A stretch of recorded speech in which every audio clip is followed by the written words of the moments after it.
but I grew up in what was a very entrepreneurial household, and memories for me, and probably kind of the biggest thing I took away from my childhood, is I absolutely could make the connection that the better mum's business was doing, the better our livelihood was as a family. And true enough, they would get up early in the morning. It's very sexist, but it was quite a sexist country at the time. Salary men would get up in the morning, they'd go into the offices, they'd power this economy. And I was kind of really taught in that year, come on Emma, you've got to get more serious about, you need to put work in to get the rewards out. Only once in my living memory did I have a young girl, I remember she sat in the front row. She said, oh, no. She said, I don't have an idea. She said, I've come to ask you, give me an idea that's going to make me the most money. And the moment she said it, I was like, get out.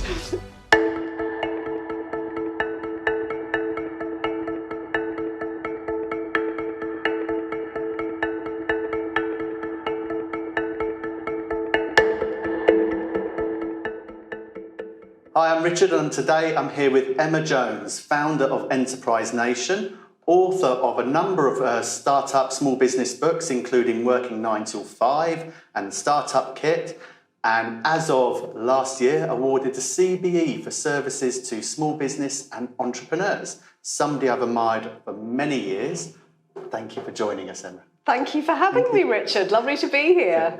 When I was looking at how to do the intro, you've achieved so much and you do so much for small business. I was literally having to think, how do I keep this in a bite-sized chunk? But you really have achieved a hell of a lot, and in particular through your work with Enterprise Nation. So tell us, what is Enterprise Nation? What does Enterprise Nation do for people? Well, lovely to be here, and anytime somebody tells me I've achieved a lot, it just makes me feel very old, and I just feel like saying I've just been around for a while. But yes, lovely to be here, Richard. Enterprise Nation is a business that has been going for more than a decade, and maybe we'll talk about what came before it. But Enterprise Nation is a business support platform and provider, so we help people start and grow their own small business. We have been doing it for a long time. Of course, conditions change for small businesses, so we always have to react to that. But yeah, the heart of the business is enterprisenation.com. We welcome lots of small businesses and hopefully get them the support they need. And it's the real emphasis, when I was sort of looking at how Enterprise Nation came about, it really was the focus on giving people the opportunity, or helping them, particularly starting up from home, which is, to quote one of your books, sort of like working 5 till 9, where people who want to be in charge of their own destiny, perhaps, if they want to start their business, and bringing that into one central place for them to look. Well, this is the interesting thing, is everyone now starts their business from home. So I feel we were kind of doing that, kind of starting that a decade plus. And the reason I did start Enterprise Nation as what was called the home business website, and you mentioned a couple of books. My first book was actually called Spare Room Startup, How to Start a Business from Home. We launched the Home Business Awards. The reason why I did that was just based on personal experience, that I had started my first company, grown it, and then sold it actually, all whilst operating from a home office. And at the time, and bearing in mind this is back in kind of mid-2000s, I kind of looked around in the market and thought, I don't think there's that much support available for people who want to do this. So that was where Enterprise Nation came from. Yeah, and that's a perfect segue, really. If we look at your journey and what inspires you and what sort of makes you the person you are to do what you do, now I can relate to this because I had a few years in Wales, but I was North Wales. So you grew up in Newport, was it? Well, not Newport, Wales, Newport, Shropshire. So still on the North Wales border. Yeah. Oh, so literally, I have to correct that. Yes. So what was growing up like in that area? So sort of starting from like your youngest schooling, what sort of inspirations or just inspired you during those younger years? Well, I have to say the women in my family, and that's no offence to the men in my family, but I was very lucky that I grew up. I had an incredible grandmother who was a very powerful personality, and because she was a powerful personality, she raised a whole cohort of kids, including 3 daughters who went off to start their own businesses, including my mum. So my mum in Newport, Shropshire, ran restaurants. And so as I was growing up as a kid, pretty much from the age of about 10 or 11, I was growing up on top of restaurants. So mum would open on the shop floor. We'd have a restaurant on the ground floor. My brother, mum and I would live up here. My mum and dad got divorced when I was young, but dad has always been around. And of course, when you live above a restaurant and your mum's running it, your mum is getting you going downstairs. I was waiting on from the age of 12. My brother was washing dishes. So yeah, I kind of grew up in this, and you don't realise it at the time, but I grew up in what was a very entrepreneurial household.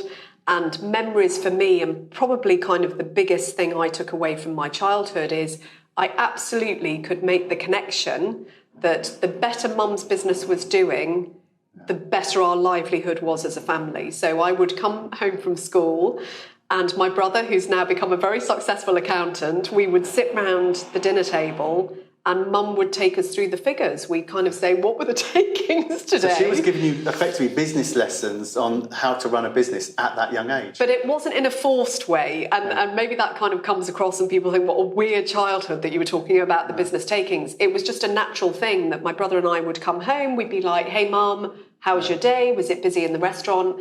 And what we could connect is that we knew when the restaurant was busy, we'd get a new pair of trainers or go on a nice holiday. And of course, what you get from that is just this, and as I say, it's the most natural thing in the world, but you grow up in an environment that celebrates hard work.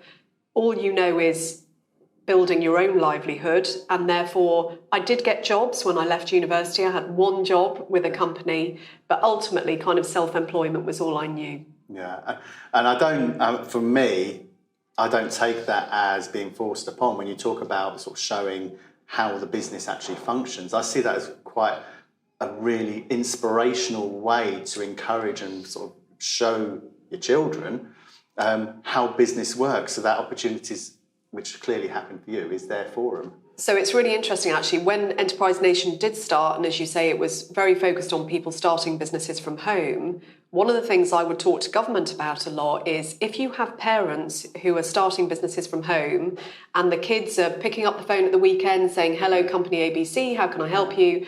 What you are naturally doing is educating the next generation of entrepreneurs. And of course, there's lots of talk at the moment about how do we get entrepreneurship on the school curriculum. That's hard to do because teachers are busy. Is the school the right place in which it should be taught? Whereas actually, if you encourage more people to start businesses, something that you and I share a joint passion for, if you encourage people to start businesses, they are naturally delivering that education to their kids. You've touched on something that I wanted to come to later, but it's such an important part. I would sort of shoehorn it in here, really, is the APPG for Entrepreneurship have just published a paper about bringing entrepreneurship and business into the curriculum.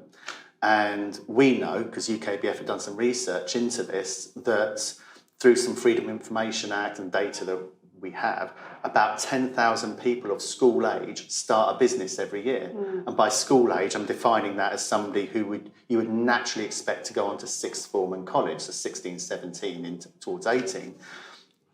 And we all know that high school, which is their last part of education, has no aspect of the curriculum or the education that teaches them what VAT is, what income tax is, even what an actual company is. You do sort of pet projects like tenor challenges and things like that, but which will show you skirt around the edges.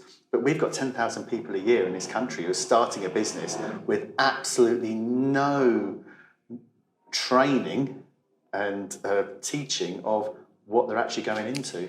And we definitely need to address that. And it's one thing that we see at Enterprise Nation at the moment is Gen Z. The majority of young people say at some point in their working lives they want to become their own boss. So their entrepreneurial spirit is there. And actually, I went to the launch of that report, and a big driver behind that is a great lady called Sam Smith, who up until a couple of weeks ago ran FinCap. She's actually just stepped back. And I actually think, and maybe we'll talk a bit more to this point, there is a huge role that entrepreneurs can play when they get the bit between their teeth. Sam Smith is saying, we've published this report. I really want to work with government to get entrepreneurship in the school curriculum. And I think that's what it takes. We've got a very hybrid government at the moment, but we do have a conservative government who are open to new ideas about entrepreneurship. But what it takes actually is stamina to kind of stick to an agenda, keep on working with stakeholders to try and get it through. But as you say, if you look back compared to years gone by, we used to have young enterprise. There's more competitions now to enable young people to start businesses. And of course, the biggest enabler for young people is technology. They're turning to TikTok, they're using WhatsApp, they're going on Instagram, and they're just, putting their creativity out there and thinking, actually, maybe I can earn some cash. So it's how do we take those certain elements and just get this string of enterprise education going through it, which raises lots of questions of who are the best influencers of enterprise education, who is best to teach it. And I'm sorry to say, I do go back to this incredible role of family and friends.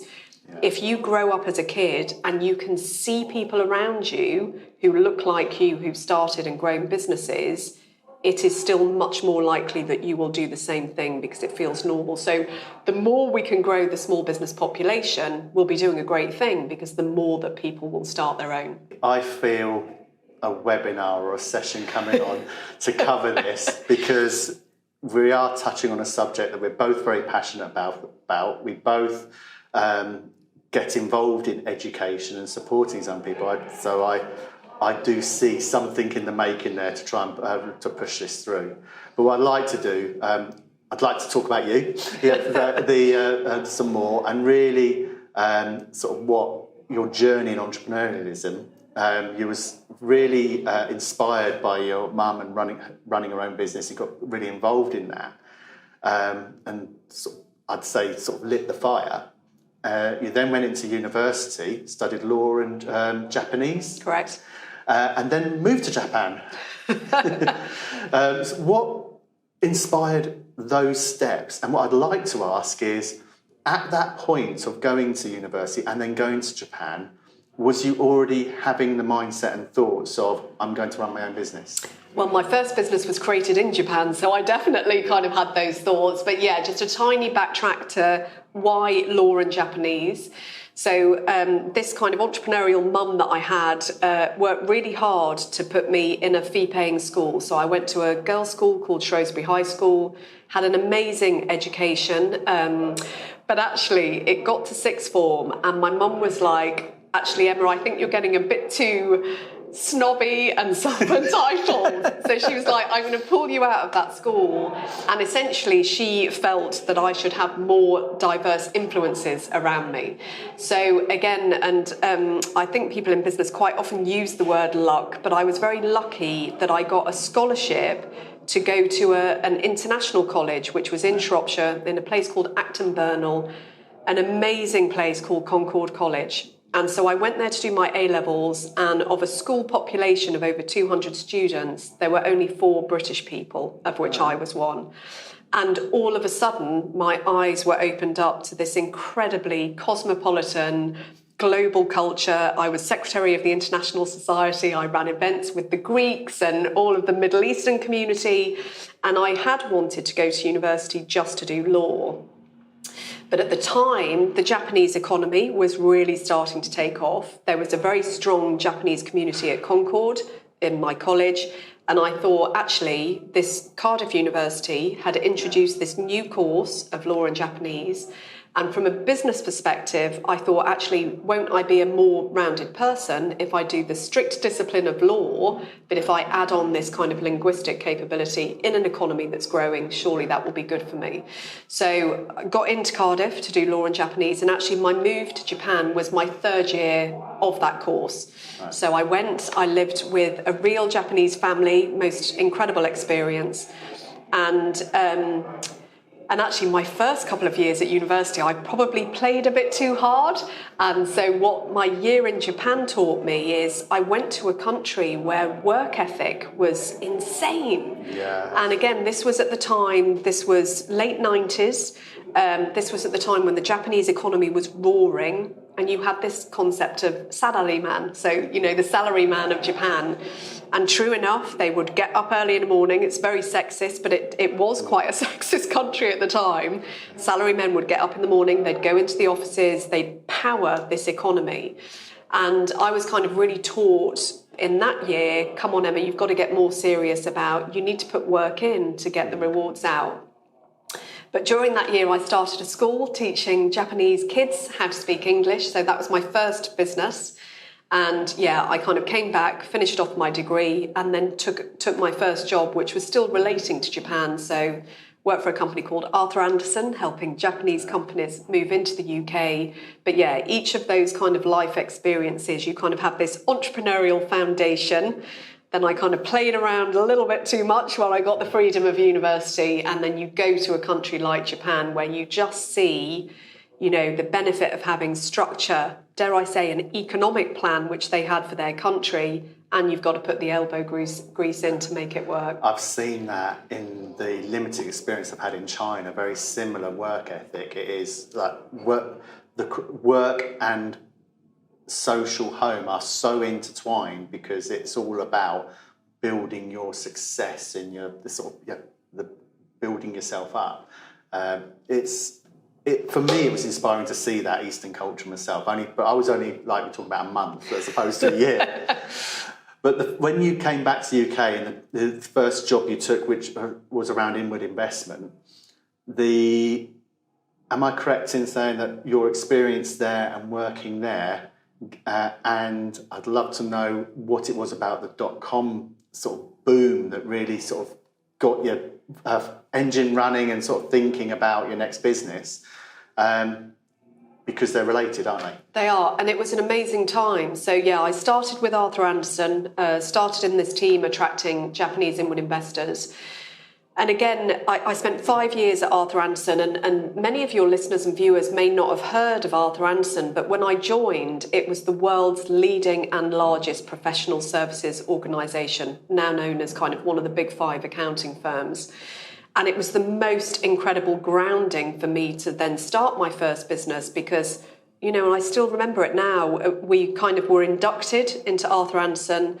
We were then sent to a place called Eindhoven and in Chicago to have training. For a minute there, I thought you were saying Eindhoven in Holland. No, well, we did. So yeah. It was Eindhoven in Holland and Chicago, a place called St. Charles in Chicago, where we were sent to kind of be, people used to call us androids. So we were all kind of inducted, but again, the training at Arthur Andersen was just impeccable. And in the 5 years I spent at the firm, I guess what I did learn is how to deal with clients, how to meet client deadlines, how to work effectively. Again, the motto at Anderson's was very much work hard, play hard. So you would be expected to work hard, you'd be expected to take clients out and kind of do all of that. So just an incredible grounding that prepares someone really well for starting a business.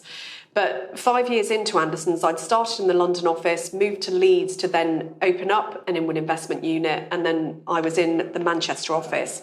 But the year was 2000, and it was the height of the .com boom.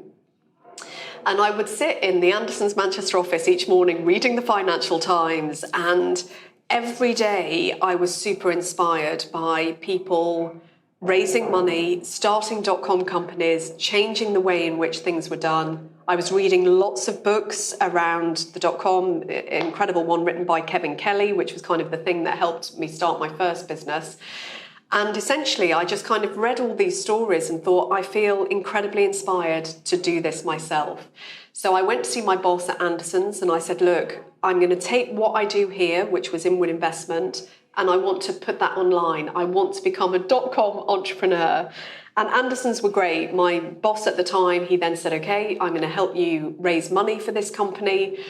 And actually, kind of long story short, I started, so my first business was called techlicate.com. I started it with a co-founder, Enterprise Nation, I'm a sole founder. My first business, there were 2 of us. And sure enough, with help from an Anderson's partner, we took a business plan to a corporate finance house. We said, right, because this is what everyone was doing at the time. We said, right, we want to raise loads of money. Got no idea how we're going to make any money, but that's what you do. And I was amazed that really established venture capital outfits at the time said, we'll give you the money. And this goes back to my childhood. I remember the first pitch meeting, we said we want this much money. We don't know how we're going to pay you back. They said, right, we're going to give you this money. And I left that meeting and I said to my co-founder, there seems something wrong in this. I cannot take money from someone when I don't know how we're going to make money to pay that back. It feels wrong. In a restaurant, you serve food and drink. You get paid for serving the food and drink. It's very understandable. And I couldn't get this concept. And therefore, we didn't take any venture capital money to get Techlicate launched. Instead, we went out, we made sales, which is pretty much all I know. And it's still a big piece of advice I give to businesses today.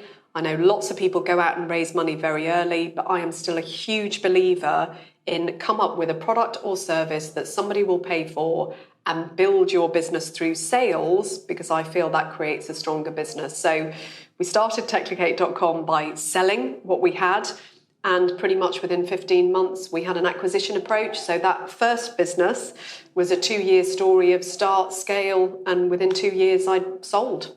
And I think the bit that's really worth highlighting is this was a home business. Techlicate was something that you started and ran from your home.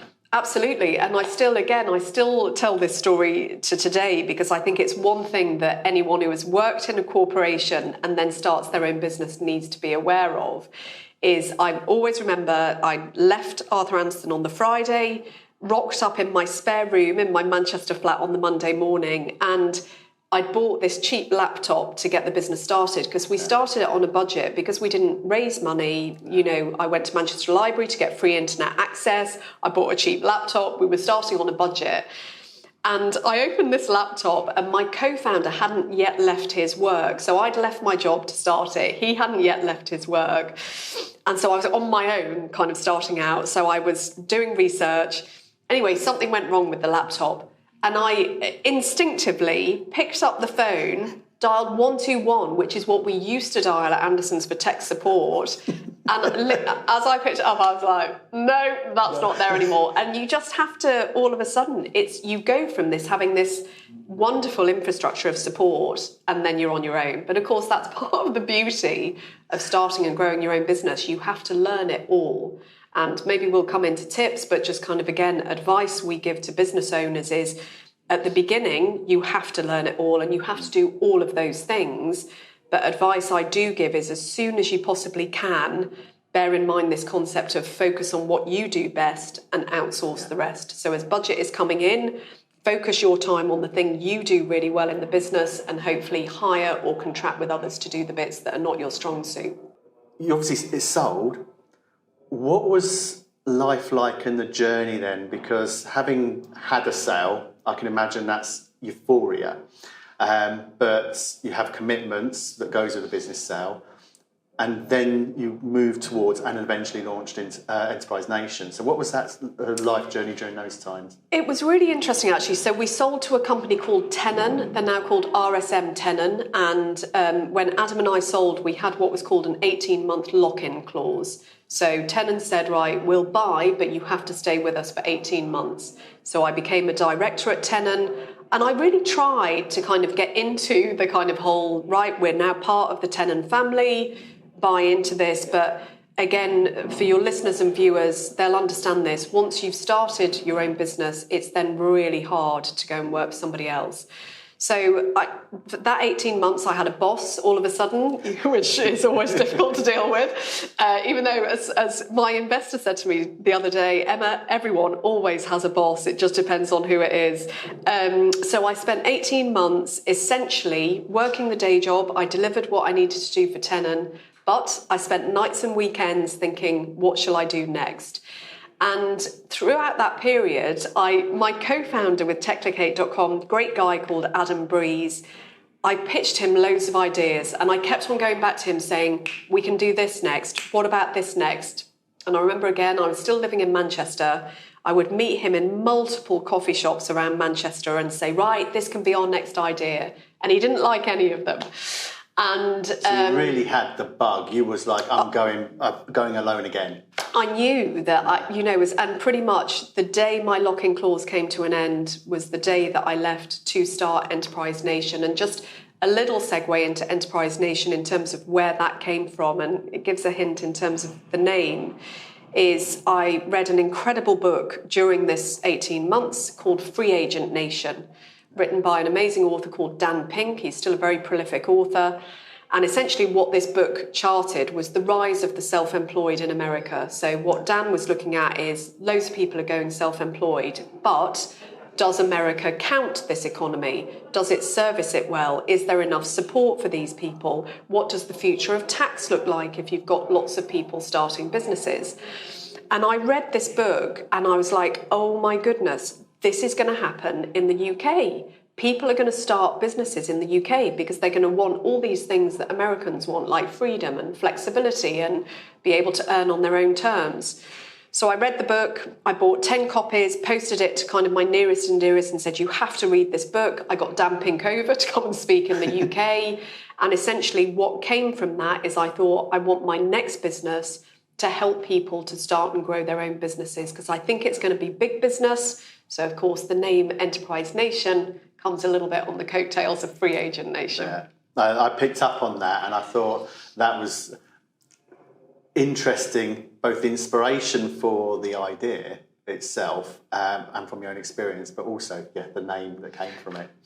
So what was the first few years of Enterprise Nation like? Sort of back, because you started it on your own this time. So you're back in a room effectively with a phone. That paints that sort of picture. So what was the first few years? And it literally was that. And I don't like this term, Richard, but it was what it was, is it was a lifestyle business. So I started Enterprise Nation as a consulting business. It was just me. And actually what I did for quite a first few years is I was consulting for regional development agencies. So I went to work with regional development agencies and giving advice on how do you encourage more people to start businesses in your area. So that happened pretty much up until 2011. So it was an okay business. And again, you'll know this, when you run a lifestyle business, you actually earn well because it's you, by which time I'd taken only one other person on.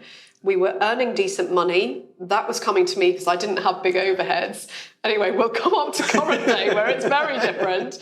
But I ran it like that for a number of years, not growing it. Then in 2011, I met up with some people and launched a campaign called Startup Britain. And pretty much for 3 years, from 2011 to 2014-15, I pretty much stepped out of the business to run Startup Britain. It was a big campaign endorsed by government at the time, but not funded by government, where hopefully what we did is we got Britain's startup rate kind of up and running. And in 2015, I thought I've got to get back into my business because, you know, that was a great campaign. We needed to run it. It was a moment in time, but I have a business to run. And I have to say, and this is where it comes into maybe the mindset of founders and entrepreneurs, I stepped back into the business. The conditions now were lots of people starting businesses, lots of government support. And I looked at Enterprise Nation and thought, I've got to grow this company because if I don't now, I'll regret that we didn't make the most of it. So 2017, we took on angel investment in the business, and pretty much ever since then, we've scaled. We're now at 45 people. We're in the UK and Ireland. We're still growing. Our turnover is pretty much doubling year on year, so we're kind of growing as a business. But I took a conscious decision to do that. So I don't think any of this happens by accident. So yeah, those early years, I took the decision to just run it as a lifestyle business so I could get into what its shape was and what it should do. Then there was the Startup Britain chapter. Then I got back into business and thought, right, I've got to take this more seriously and let's kind of grow this entity. But when you look through just even before you took on the angel investor, the 2017 sort of point in time, in the years running up to that, off the back of Startup Britain and Pop-Up Britain, you was also providing a lot of advice within government, and you was awarded the MBE for services to SME. So I would believe, and not believe because I've obviously been observing, watching, and sort of admiring for quite a time now, achieving a lot to support business at that time. So when you say the mindset and when you found as an entrepreneur sort of mindset, what from something you're already doing a lot, what triggers that something has to change now in the business, effectively, as I'm hearing it, to then really sort of make a seismic change into the shape of the business, what it is now? Is it an uncomfortable sort of thing, sort of like this is going to change my working days, this is going to take me out of my comfort zone? What goes through your mind at the point? Yeah, it's still uncomfortable. It's incredibly uncomfortable. But again, I was talking to one of my team this morning, actually, is one of the things that I have had to get comfortable with is constant change. And so, yeah, when I took the decision to say, right, let's grow the business, and bearing in mind there was an external force kicking in, which was called an angel investor. So the amazing entrepreneur who did invest in Enterprise Nation is an incredible man called Richard Harpin. He started a business called HomeServe, which he's just about looking to sell at the moment for many billions. Incredible man and company that he built. All of a sudden, when you've got somebody else who says, actually, I'm vested in you and I think you could build this business, you've got your own motivation, but then you have somebody else who's saying, come on, we can do this. And so things that I had to change, quite a few things, and crikey, I am still learning about how to do this. One thing that took me a long time to realise is I always thought I can build and scale Enterprise Nation with a tiny team. I can do this just with 2 people. And that is not the case. You need an army, you need a team, and therefore to grow a business and hire people, you have to become a manager of people, which is not my greatest skill set. So the thing, back to that advice I gave of focus on what you do best and outsource the rest, the thing I still enjoy most in the business is business development. So growth. I also love the campaigning and the representation. But when you're running a business with like a decent team and kind of decent revenues, you also have to be aware of the finances, the operations, the HR. So you're constantly out of your comfort zone because you're always learning, how do we do things better? And just the other thing about a scaling company is you quite often get to points of friction. So you get to your first point of friction, which may be your first bad hire. Then you get over that. Then you get to a next point of friction, which is you've got a certain number of people, but they're not communicating with each other. So you get over that. Then you've got teams, and then you build a senior management team and you want to build in succession planning. So you get over that. So you're just always on this learning journey, and it's incredible. And I would not change it for the world. But I do think an entrepreneur who wants to scale a business has to be ready for what that entails and the points of friction that it brings. One of the things that you and Enterprise Nation is really pushing at the moment is the mindset around advice. So when you think about advice, it's not always what you want to hear. And I know from having investors, sometimes they'll give you advice, and I know from coaching sometimes people don't want to hear what they hear. How does somebody get into the mindset to be ready to take on advice and deal with it? Whether that's actually just accepting it or whether that's actually taking action on it, whatever it might be, because there's no point getting advice and just going, I know better. So how does somebody get into that mindset? I think it's a great question. And actually yesterday I was with someone who, whether I call him my mentor, my coach, someone actually who I sold my first business to. So he did the deal when he was at Tenon. I've known him for 20 plus years. He sits on my board and he is my go-to person because I'm a sole founder. I need that outlet. So the one thing I would say is particularly to individual founders, because I think when you've got co-founders, you can turn to each other for advice and you implicitly trust each other, and therefore you probably will action that advice that you're giving to each other. But for sole founders, I definitely would suggest find that person, whatever you call them, mentor, coach, advisor. And in terms of how you get in the mindset, in my view, really good mentors and coaches are very good at letting you download your issues, which is certainly what I do with Richard. I will meet him and I will say, okay, this is what we're going through. These are the questions that are on my mind. We could go this way or we could go that way. Here are the options. And again, we quite often say this to business owners. In talking out your own issues, you will quite often come up with your own solutions. Yes. What's super helpful is having someone who just guides that conversation.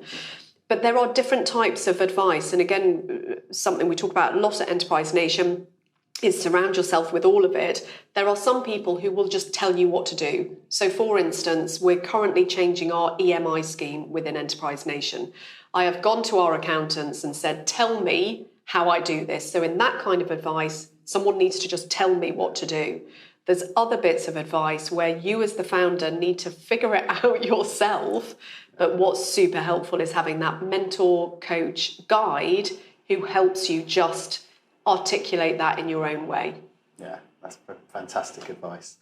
I'd also add to it, depending on the type of advice you go into, would you agree or not, that there's an element of humility that you have to be ready to go into in a situation where you're going to an advisor or coach, mentor type environment, and be prepared that actually I'm here because I might be going down the wrong track, and this person may tell me something or point me in a direction, and as I said earlier, I might not like that, but this person's here supporting me. They want to help you. They're not just there just to tell you things are wrong. It's really tough, and this kind of almost resembles advice when people say to me, is there such a thing as a bad business idea, and would you ever advise someone not to start a business? And I always say I would never do that, because again, this is quite a personal view. In my view, I think you need to get advice from lots of different places, constantly be open to new influences in terms of taking things. So I still read a lot to kind of assimilate lots of ideas and points of view. But then I do think you need to take that as a founder, assimilate that and say, right, which bits of that feel right for me? Because ultimately, and one thing we've spoken about a lot at Enterprise Nation over the past year has been the incredible resilience of small business owners and founders over the past few years. And one thing that I feel resilience comes from is founders reminding themselves why they started their business in the first place. And quite often that is rooted in the passion that they feel for the thing that they're doing. The thing that keeps me going about Enterprise Nation is, can we support more small businesses? I am obsessed about getting great support to small business. When I have a really bad day and think, oh my goodness, is this all worth it? I'm like, of course it is, because we can help more small businesses. So back to this kind of point of advice, I would say take all of that advice, but only you know how that advice can direct your own passion for what you're doing in your business. So if you still think, despite lots of people's advice, that you're not going in the wrong direction, I would say keep doing what you're doing. Yeah. So definitely take advice, but you as the founder know the motivating reason as to why you started and why you continue to grow that business. So ultimately, at the end of the day, I still think the call is the call of the founder. You've just touched on something which is related to like one of the questions I'd say really here. So if we take that where you get all the advice and somebody, you still think on the right track. If somebody knows that they might be in a 9 till 5 or some sort of situation, they think, all right, I want to run my own business, but I don't know what I want to do. What would be the advice you'd give somebody like that? So, in fact, I won't lead the answer. Just, how would you approach that? Yeah, well, the first thing is base it on the thing that you love to do. Yeah. So base it on your passion. And I will never forget, and Richard, you may remember this, I spent years running an event called Startup Saturday, where taught thousands of people. It was all in person. And only once of the people who came to Startup Saturday, which I must have run over a period of 6 years, and the way we'd start Startup Saturday is I'd say to everyone, we'd have 25 people in the room, and I'd say, let's go round. Each of you share the idea that you're looking to start. And so many times I would hear, I'm a banker by day, but my real love in life is baking. Or I work for the civil service, but what I love is graphic design. And of course, they were starting a business based on the thing that they loved. Only once in my living memory did I have a young girl who I remember, she sat in the front row. She said, oh, no. She said, I don't have an idea. She said, I've come to ask you, give me an idea that's going to make me the most money. And the moment she said it, I was like, get out. I said, you're not going to be able to sustain the hard times if that's all you're looking for. You have to base this business on what's your passion, your hobby, your skill. Or have you spotted a gap in the market that you think that you can fill, but you still have to feel passionate about that thing?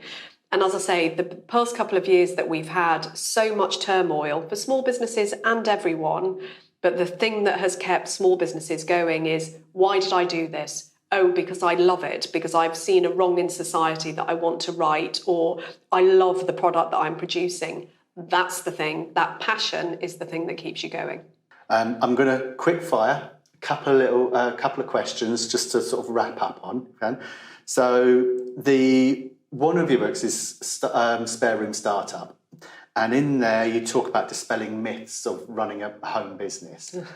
What would be some of those myths that are just not true? Well, fortunately, most of them have been busted. So the myths used to be, it's not professional to run a business from home. You couldn't invite your clients over. The kids would be tearing up the homework, etc. Now everybody starts and grows their business from home and no one even questions it. So the biggest myths were, I used to talk about home business owners being in the home office closet. They never quite wanted to say to people, my business is run from home. But of course, now it's a great way. You're saving on costs, you're saving on the commute, and everybody's doing it. The sales and marketing in any research, any questionnaire, anywhere, always comes up as the top challenge that small business owners, startups will always raise. This is what we need the most help in. Why would you think that is? Oh, well, and I'm a big believer, and again, it's the number one item that everyone comes onto Enterprise Nation for. The reason why it is, and it's another reason why I love business owners, is because to keep a business going, you've constantly got to be selling and you've constantly got to be building your brand. And of course, the other thing you also have to do is make sure the finances are solid and the operations are fine. But this is the thing about entrepreneurs, is what they know they have to do is keep those customers happy, keep those customers coming in. Because there's one American man, a guy called Professor Ken Morse, who I met many years ago, who was a teacher of entrepreneurship. And as he always used to say to me, Emma, if you're not making sales, you're not in business. What do you feel are the greatest misconceptions that people may have about starting a business? Yeah, good question. I think a lot of people, and even probably with what I've said in our session together today, people feel it's all-encompassing, which if you want to scale a business, it is.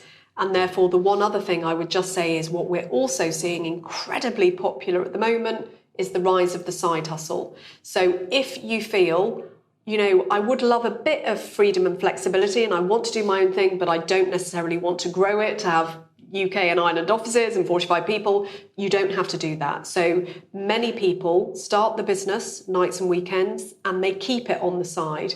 They're very happy with keeping a day job and doing a side hustle. So I would say that's absolutely fine and it's great to see it because any kind of entrepreneurship to me is good entrepreneurship. So I would say that's just kind of something to bear in mind. You don't have to give it all or nothing. And you mentioned entrepreneurship and entrepreneurial spirit a few times, and there are so many definitions of what is an entrepreneur. What is an entrepreneur to you? Great question. An entrepreneur to me, and I also don't use the word that much actually. So when we talk about the Enterprise Nation community, we refer to small business owners and founders. We don't often use that word. But ultimately to me, an entrepreneur is someone who wants to make a difference. And the way in which they make that difference is through commerce and trade. I would put you in that category. Hopefully. I'm really grateful for your time and having this conversation today. I would just like to wrap up with the last question. How would you like to be remembered? Oh, wow. I mean, that's got to be easy. Just as the person who hopefully helped loads of small businesses and helped people achieve their entrepreneurial dreams. And if there's one thing that could be said, I'd love to think that that could be the thing. Absolutely confident you will be. So thank you very much, Emma. It's been lovely speaking to you, hearing your story. It's been inspiring, and I look forward to continuing to see what Enterprise Nation does going forward. Thank you, Richard. It's been lovely chatting.